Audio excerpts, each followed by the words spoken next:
ওল চিংড়ি করব বলে একটা ছোট দেখে গোটা ওল নিয়েছি। ওলটাকে ছোট ছোট টুকরো করে একটু সেদ্ধ করে নিয়েছি। সম পরিমাণে 3টে আলুও আমি কেটে নিয়েছি। এদিকে কড়াইতে একটু সামান্য তেল দিয়ে চিংড়িটাকে ভেজে তুলে নিয়েছি। তারপরে ওই তেলেই যেটুক ছিল চিংড়ি ভাজার তেলের মধ্যে আমি আরেকটু সর্ষের তেল দিয়েছি। দিয়ে তাতে একটা শুকনো লঙ্কা গোটা সেটাকে ভেঙে দিয়েছি মাঝখান থেকে, গরম মশলা গোটা আর দিয়েছি সাদা জিরে আর 2টো তেজপাতা। গরম মশলার মধ্যে আছে লবঙ্গ, এলাচ, দারচিনি। ভালো করে গরম করে নিয়ে এবার আমি পেঁয়াজগুলো একটু ভেজে নেব। পেঁয়াজটা একটু লালচে করে ভাজবো, তারপরে এতে বেটে রাখা আদা রসুনটা দেবো। ওলটা আগেই আমি একটু সেদ্ধ করে রেখেছি।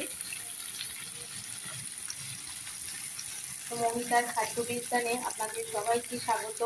রেসিপিগুলো কেমন লাগছে অবশ্যই কমেন্টে জানাবেন। ভালো লাগলে লাইক করবেন, বন্ধু বান্ধবদের মধ্যে শেয়ার করবেন, আর অবশ্যই চ্যানেলটিকে সাবস্ক্রাইব করে রাখবেন আরও অন্যান্য নতুন রেসিপি পাওয়ার জন্য। দেখুন পেঁয়াজটা একটু লালচে মতন ভাজা হবে, তারপরে আমি বেটে রাখা 2 চামচের মতন আদা আর রসুন রেখেছি।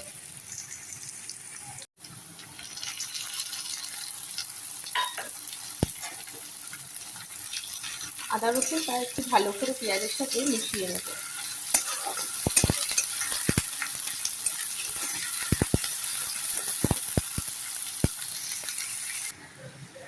এবার আদা রসুনের সাথেই আমি পেঁয়াজটা তো আগেই ভালো করে মিশিয়ে নিয়েছি, তারপরে দিয়েছি কেটে রাখা আলুগুলো, এরকম ঝুমো করে কেটেছি।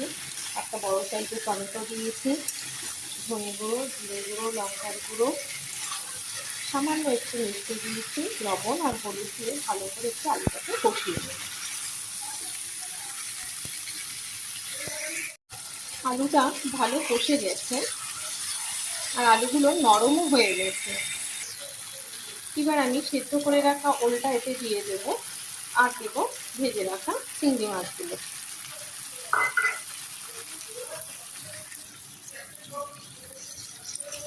এবার আলুর সাথে ওল আর চিংড়ি মাছটা ভালো করে একটু কষিয়ে নেব। ওলটা আমি 80% মতন সেদ্ধ করেছি, এবার বাদ বাকিটা কষানোতে সেদ্ধ হয়ে যাবে। এটা এখনো কষবে একটু।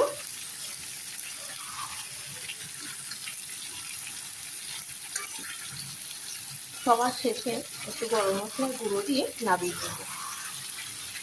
আপনারা চাইলে ওটাতে একটু গ্রেভিও দিতে পারেন, আবার একদম কষা করে মাখা মাখাও রাখা যেতে পারে। চিংড়ি মাছ এমনই একটা মাছ যেটা যে কোনো জিনিসের যে কোনো রান্নাতেই ভীষণ ভালো লাগে। তবে অনেকদিন ধরেই ভাবছিলাম একটু ওল দিয়ে চিংড়ি মাছ দিয়ে করবো এবং রেসিপিটা আপনাদের সঙ্গে শেয়ার করব, তাই আজকে করেই ফেললাম। কেমন লাগলো অবশ্যই কিন্তু কমেন্টে জানাবেন। এটা একটু কষা হোক, তারপর আমি অল্প একটু সামান্য গ্রেভি দেবো।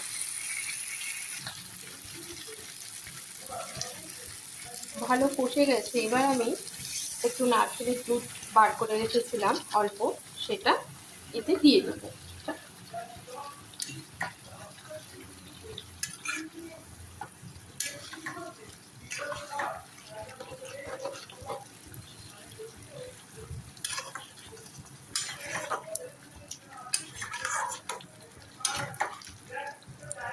একটু ভালো করে ফুটে উঠলে গরম মশলা ছড়িয়ে নামিয়ে নেব।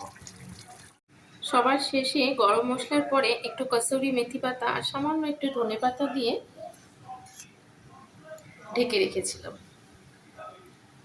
আমার ওল চিংড়ি পরিবেশন করার জন্য একদম তৈরি হয়ে গেছে। তো রেসিপিটা কেমন লাগলো অবশ্যই কমেন্টে জানাবেন। আর এতক্ষণ সাথে থেকে সম্পূর্ণ ভিডিওটি দেখার জন্য আপনাদেরকে অসংখ্য ধন্যবাদ।